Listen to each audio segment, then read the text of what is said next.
Hi, you can change your overall happiness. You can be happier for the rest of your life. Scientific studies show that you can do it. So what are you waiting for? The best time to change your overall happiness is right now. This video will show you how.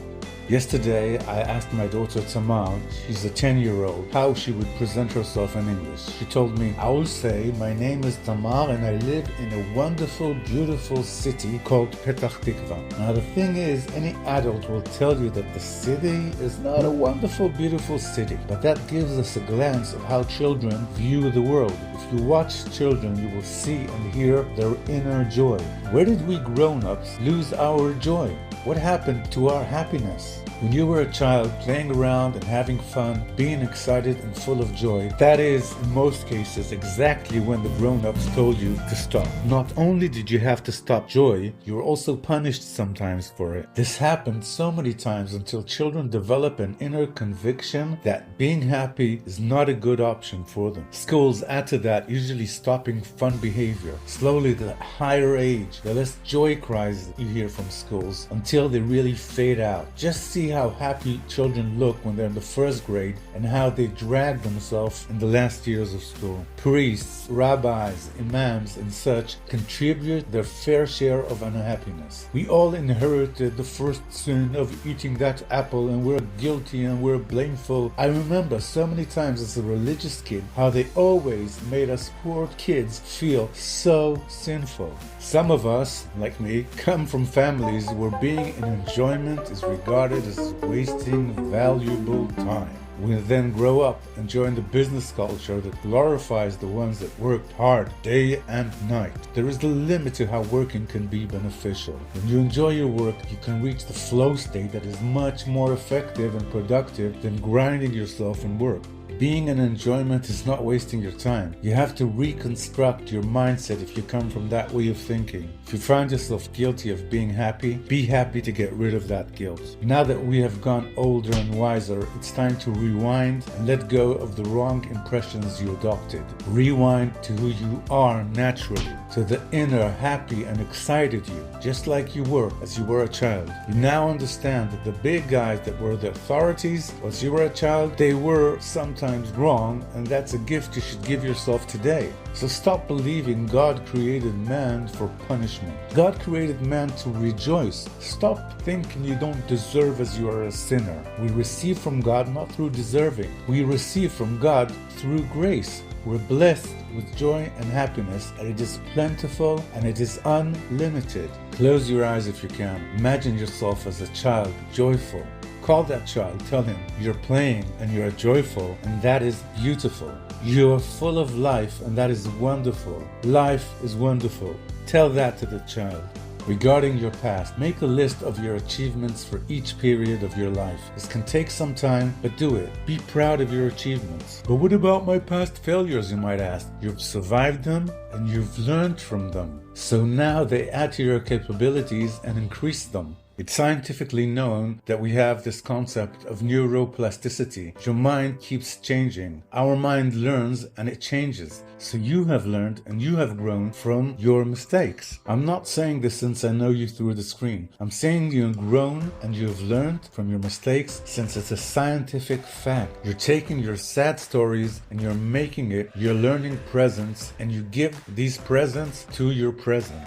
The present you have been given are the lessons you have learned. These lessons are your tools that will prevent your past mistakes to continue into the future. Because you've learned from your past, the past setbacks are temporary, whilst your success traits remain constant and keep being with you. Even if something bad happened to you in the past, you're a survivor, you passed it, you're now smarter and better equipped to prevent it from happening again. So the past does not continue to the future. The good part of the past, the success, continues with the lessons you have learned into your future. There's a good reason to believe you will be better off in the future. Guarding our present. As it is called, it is a present. Our life is one big present. Just imagine how living in another period would have been much harder. How much trivial things like having a hot shower were not possible. I remember going to a castle and looking at the king's bath. Kings and queens could not have had so much flowing and gushing, comfortable water as we do now. And these kings and queens had so much to worry about, like a constant threat of our overtake. We find our luxury to be trivial. I remember coming home after being in the army boot camp. In a boot camp, taking a phone, sleeping, being at a solid place like a house, or even having a shower or taking your boots off is not a trivial thing. So when I got a vacation for the weekend, I looked at the world differently. There were people going wherever they wanted, wearing the clothes they wanted, taking their phone wherever they wanted, taking a shower wherever they felt like it. And the most surprising part was they didn't even notice they were privileged. They didn't even think others were in mud, endangering themselves for them. If you don't understand how good your situation is, think again. How would you feel if you didn't have what you have now, wherever you stand now? Think you're a human being. That is the best machine or living being there is in the world. You're living in the best period known to mankind. You're extremely lucky. Let's talk about enjoyment in the present. Prisoners in the worst condition in wars were of three kinds. The first kind is the pessimists that they just gave up hope for life. The optimists that kept waiting for that day to come and believed it was just about to come. They held on, but as time passed and their hopes were in vain, they just didn't survive. Whoever had the highest rate of survival also believed he will survive, but did not rely on a specific day of redemption that will cause his happiness. They were concentrated on their well-being feeling in the now. However impossible it seems, they were concentrated in being okay in this moment and the next one after it. They were the ones who had the chance to survive the horrors. That shows us the power of happy feeling now over the belief tomorrow you will feel great. Let's talk about savoring enjoyment in the present. When you're in an enjoyable moment, try to immerse yourself in that moment and savor it. Connect to your senses and connect to the present. Let yourself feel the enjoyment. Slow things down. Make it a slow motion video. Be in it. If, for example, you're on a trip, remember no picture in the world can catch what your own eyes can see and what your heart can feel. Don't lose that by worrying about how right the picture will be. Your positive experience should remain the top priority when you're on a trip as well. Accumulating experiences of enjoyment will contribute to your overall life happiness. Accumulating the two S's, stuff and status, will tend to trigger the hedonic treadmill. The hedonic treadmill is when your enjoyment of something new keeps declining until it demolishes. So yes, instead of relying on stuff and status, schedule periods of enjoying activity. Even enhance the enjoyment by enjoying it with your loved ones. The hedonic treadmill also teaches us that we get used to what happens to your status in life, be it good or bad. Indeed, scientific studies have shown that the life situation accounts for only 10% of people's happiness in life, whereas mindset accounts for 40%. By the way, another 50% account for your parents' happiness level. But we can't really tell how much of our happiness is due to what we've learned from our parents and how much is really pure genetics. They haven't found any happy gene yet, so it's almost 90% a matter of your mindset. In any case, concentrating on the situation for happiness is concentrating on only 10% of what makes you happy. The best thing you can do is to switch and change your mindset to a happier approach to life. Somehow we forget that we will not live forever and we over-accumulate our money for the future. Then we find ourselves trying to enjoy what we have when we're too old. I once went to a trip in Norway and we saw a ship harboring at the coast and there were buses coming out of that ship. It's about 14-15 buses. As we were going down the hill, these buses were going up the hill. When we reached the bottom, we saw the ship and the people that were boarding off. They were old people that could hardly move because they were so old. So what did they spend their life on? Is this the meaning of life? Having fun when you can hardly move already? People just don't count their money right. Some can easily retire but continue to suffer from a terrible job. I guess they believe they will live forever and their pension will stop. Countless times I showed people the financial situation is excellent and they continued with their suffering.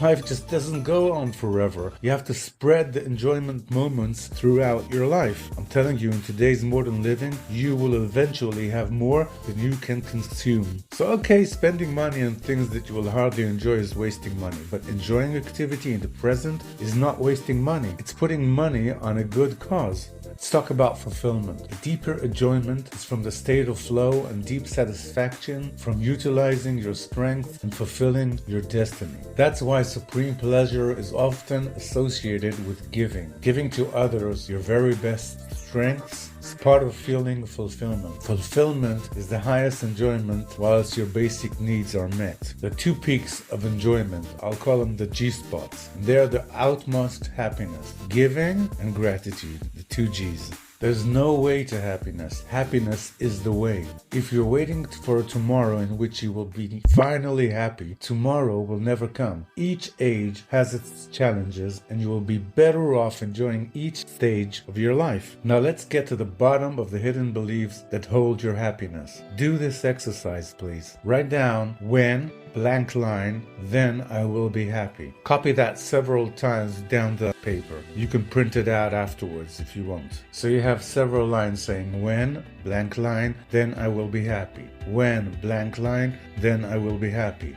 When blank line, then I will be happy. And then you start filling that up. When you finish writing it down, have a look at what you wrote. These are the beliefs that are preventing you from your life happiness. So let's take some examples. You could have written, when I finish my degree, I will be happy. When I have a job, I will be happy. When I will get married, I will be happy. When I'll have a child, I will be happy. When my children will grow up, I will be happy. When my children will marry, I will be happy. When I'll have grandsons, then I will be happy. When I retire, then I will be happy. When my kids will come to visit me, then I will be happy. As you can probably notice from the examples I gave, it's wrong thinking. When you hear them one after the other, you start to see the forest from the tree. That's because once you get something you wanted, I called it before status, you just want the next thing. Anytime you believe the next thing will bring you happiness, you're postponing your life happiness. You're getting into a habit. Anytime you get something, you strive for the next thing. You'll postpone your happiness again and again and again. Truth is, being happy is what will advance you to a higher status. In the Bible, Moses in his last lecture, that's Deuteronomy 30, says the following: I have set before thee this day life and good, death and evil. I have set before thee life and death, the blessing and the curse. Therefore, choose life that you may live. I mean, what's the big idea of choosing today life and good for yourself? Isn't that obvious? Well, it turns out it isn't obvious. We have to choose on a daily basis good and life. We're not searching for an ongoing enjoyment. We're searching for an overall well-being. We're not talking about an exciting and joyful happening. That's great when it happens, but life has its ups and downs, you know. We're talking about being in a happy default present. Let's talk about happiness and others. Don't tie your happiness to someone else, okay? Don't expect others to provide you with happiness. It depends on you alone. No one puts your happiness as a top priority. You're the only one that holds your happiness as a top priority. That's how it should be. It's not selfishness, since everyone will enjoy a happier you. Being a happier you will enable you to give more to this world. But more than that, your happiness is contagious. Others will feel happy because you're feeling happy. So making your happiness a top priority is certainly not selfish. If you really want to make yourself and others miserable, be needy for their love. A genuine relationship is built on mutual trust and reciprocity. Being needy is the opposite. If you're searching for a soulmate and you're desperate or needy, others will naturally be repelled from you. We all want the rare, what is hard to get. You'll only attract people of the worst kind, those that like to feel people need them. These people will of course leave you unloved and enjoy your longing for their love. You will not be respected if you're needy. So don't repel others or just be unkind, which is the opposite. Just be in a right relationship that is built on reciprocity and mutual benefit. When we're saying status, we're talking about the broader meaning of the word, where you stand. If you focus on your status compared to others, you're increasing your suffering. That's why studies show that Facebook lowered happiness, because people keep comparing comparing their situation with the perfect situation others are displaying on Facebook. That's what people are doing on Facebook. There will always be someone in the middle of a great enjoyment, so you kind of think everybody's really enjoying themselves. In life, there will always be someone that exceeds you and someone that is beneath you. You become jealous and that kills your happiness. Of course, you'll feel less connected to others and less joy since you're competing with people. Your competitiveness will cause stress. Stress not only decreases your happiness, it also prevents the flow state. In the flow state, you're not thinking about your status or comparing yourself. You're fully immersed in what you're doing. You're fully in the now. Now, comparing yourself will also decrease your compassion for others and your compassion for yourself, and that will decrease your happiness. If you're trying to control your surroundings and others, you're going to pay for it. It will cost you your happiness. Stop obsessing about how others should be and how your world should be. Shooting is shooting your happiness. Regarding yourself, yes, you can strive to be better. You do have control over yourself, and that's important. But don't overshoot yourself. Leave some space for yourself to be spontaneous. You need to find the right balance between total control of yourself and spontaneity. Advancing in life is excellent, so yeah, self-control is important. The ones that have more self-control notice they need less to control others. Believing you can't trust others or that you can't trust life can damage your happiness.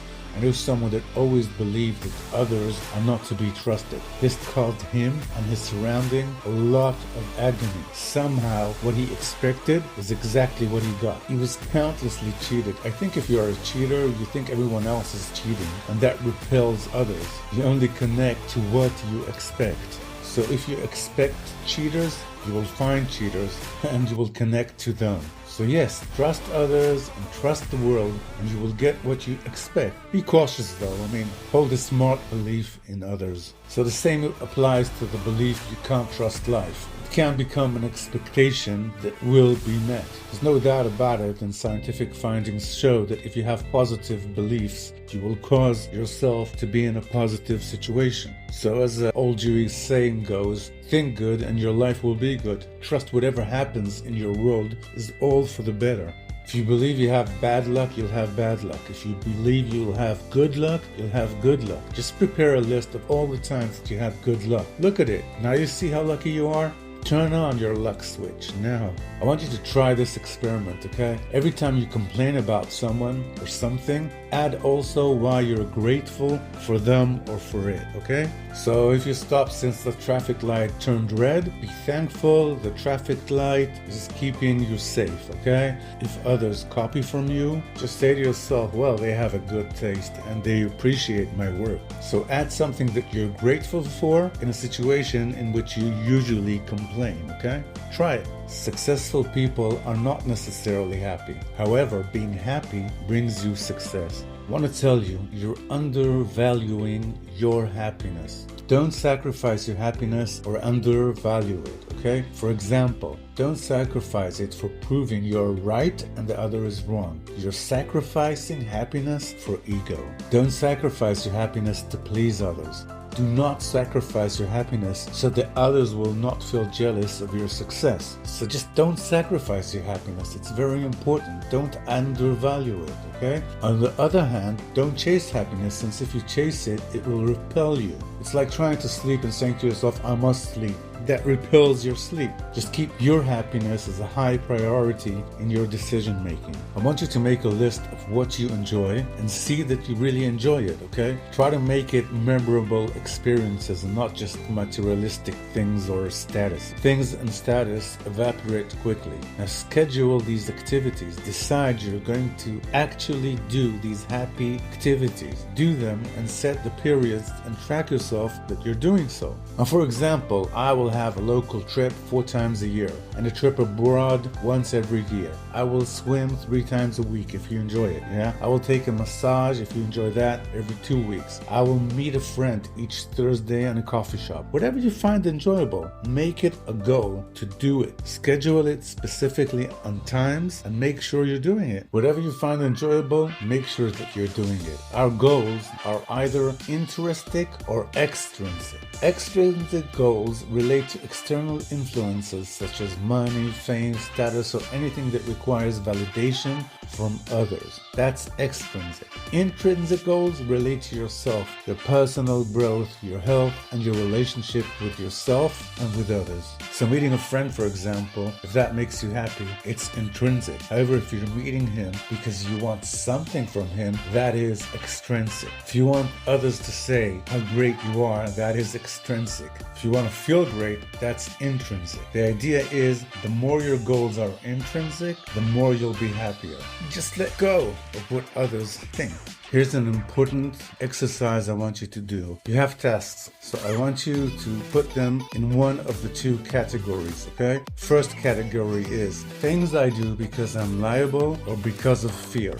The second category is things I do because I enjoy or because it's part of my self-fulfillment. After you made the list, of course, do whatever possible to do more of whatever you enjoy and less of liabilities and things you do because of fear. Minimizing your doing out of liability or fear is just obvious. But here's what's not obvious. Things in your life have no meaning but the meaning you assign to them. A child becomes very special to you when you think, this is my child. So what I want you to do is the liability or fear-driven tasks that you can't eliminate, you will transform them. You will move them into the joy and self-fulfillment category. So let's take an example. My wife always asks me to take the garbage. I fear she will be angry, so I do it. But I can choose to call it a choice of giving love and respect to my beloved wife. If you have to learn for a test and you think it's a liability you must do, why don't you say to yourself, I chose to work on my destiny. Always remember your shoulds are really a choice that you've taken. So convert your should to a choose you've chosen. Let's talk about undervaluing your health. It's part of undervaluing your happiness. Keeping a healthy body increases your happiness. There's no getting around it. So if you sleep well, you eat well, you exercise, you will not only be happier, you'll also have more capability to advance to whatever you want and even a higher capability to keep your healthy habits going. So when you're healthier, you have a higher capability to do healthy things. So it's really a wheel that increases its spin. Just make sure you're spinning it to the right way. The more you're spinning to the healthier side, the easier it gets to continue on that path. Well, sometimes we feel bad. Let's talk about that. Many of our bad feelings come from our wrong thinking habits. Feelings of low state are sometimes helpful. Sometimes it's important to show some limited anger and assertiveness, Sometimes worry makes you prepare. Sometimes guilt makes you change. But the exaggeration of the situation makes you overreact and freeze and not do any helpful reaction in your part. You see, we think that if we'll be angry, then we'll show that we're strong. But over anger really reveals weakness. We think that if we'll worry, we'll be better prepared. But over worrying cripples our ability. We think that guilt will change us, but exaggerated guilt becomes a habit of self-blame that makes change even harder. Living with self-blame is like driving a car with your handbrakes on. Fear is F-E-A-R, false evidence appearing real. It's amazing pessimists think that they're only thinking what's real, but 95% of what they're saying never happened and never will happen. Like you open up the newspaper and they keep saying a catastrophe is near. It never happened. Like in the stock market right now, it had a fall and no one said that it's going to have a fall. It was a surprise fall. But then after that fall, all these pessimists keep saying, next week the market is going to fall. They keep saying it, but it doesn't happen. It never happened after their predicament. It always happened before. So where were they when we needed them? We tend to catastrophize by telling ourselves 3 exaggerations. 1. We exaggerate the severeness of the situation. We say to ourselves that the situation is terribly wrong and totally terrible, and we're exaggerating. The second exaggeration is we say the situation will continue forever. That is an exaggeration. And the third exaggeration is we say to ourselves, we can't stand it. It's totally unbearable. It's an exaggeration. Now, these exaggerations are the cause of our unneeded suffering. Feel the feeling, don't suppress it, label your thoughts, say to yourself, oh, so that is feeling worried. Interesting. That is feeling angry. Interesting, right? Write down what you're thinking. Keep a bad thinking journal. I opened notes in my telephone, and when I have a bad thought, I just write it down. Now, after a while, I go over my notes, and I say to myself, what would you tell someone else encountering the same situation? What's the alternative way of thinking? Now, of course, we tend to exaggerate and catastrophize, so I try to make my answers specific and limited to the real information in hand. What's good in my situation, I ask myself. And then I ask myself, if it was easy, how would you solve it? What can be a fun way of doing it? So keeping a bad thought journal is a sure way of getting rid of these kinds of thoughts, because you go over it when you're calm and you find that they're really an exaggeration and have nothing to do with the real situation. Scientists found we all have a reticular activating system, the RAS. Our mind processes our surroundings and makes us aware of what it finds important. Scientists call this system the reticular activating system, the RAS. Now you can train the system to notice what you want. For example, if you're interested in a specific car, you begin to notice it on the streets, right? So you can also build your awareness to the beautiful and happy things in your life. Remind yourself to look at the beautiful sky and the plants and enjoy their beauty. Build a habit of seeing the good things in your life. Remind yourself once every specific time to stop and marvel at the beauty and the good in this world. When I'm in a traffic jam, I try to spot the sky and the plants that are around. That always makes me feel wonderful. You will have an interesting revelation if you try this exercise to marvel at the beauty and good in the world. The small things in life are the ones that most contribute to your happiness. That's what you'll find out. When you seek to find good in your life, you're seeding flowers. When you seek to find the bad in your life, you're dumping concrete on these flowers. Feeling good or feeling bad become habits. It's okay to feel bad sometimes, but if you make it too much, it becomes your habit. If your inner questions are, why does this always happen to me? Why am I always the victim? You asked a lousy question. If you ask a lousy question, you'll get lousy answers. Find your ants, automatic negative thoughts, and exterminate them once and for all. Remember your bad thoughts journal. Write them down and see how they're a total exaggeration. There's this American Indian story about a father telling a child a story, and he says there are two competing wolves. One is fear, hate, resistance, suffering, victimhood, and low self-esteem. And the other wolf is courage, love, acceptance, happiness, hope, peacefulness, compassion, high self-esteem, and giving. So the child asks, which wolf wins? The father tells him, the one you feed. The one you feed is the one that wins. So let's start feeding our good wolf. One of the ways to do it is being grateful. Start your day being grateful, end your day being grateful. Have a morning gratefulness ceremony. Add your own prayer or affirmation and just do it every morning. This is my affirmation I say every morning. God made this day for me to be happy and rejoice. Today I shall be happy and rejoice. I will overcome all challenges. I will advance toward my dreams. I will enjoy the beautiful moments of life. Yesterday is gone. Tomorrow is unknown. I will live today. At the end of each day, say 3 things that you congratulate yourself since they went well. And then name what you want to improve and forgive your mistakes. Give thanks at the end of each day for what you have. Have a beautiful daily gratitude notebook. Scientific studies show that keeping a gratitude journal increases happiness, so why should you wait? And once you're at it, why not write a gratitude letter or at least tell someone how much you appreciate him or her? After my grandmother died, my grandfather moved to our house. I was about 15 at that time. My grandfather cried and my mother tried to encourage him and asked him why he was crying. So my grandfather told her he's crying because he never told his wife, my grandma, that he loved her. My mother told him that she was about to encourage him, but after hearing his answer, it is indeed a good reason to cry on. So I'm not saying my mom's response was good, but I do carry the conclusion of that story with me for the rest of my life. If you love someone, tell him or her about it and do it often. Don't leave it to their interpretation. Say it again and again. Love is what our world was made for. Why not use it? You have to actively work on your happiness. Being happy is like a muscle. If you want your muscle to grow, you have to work on it. So you have to remind yourself regarding happiness to keep your happiness level high. If you were to wish a child that you really love the best, what would you wish him?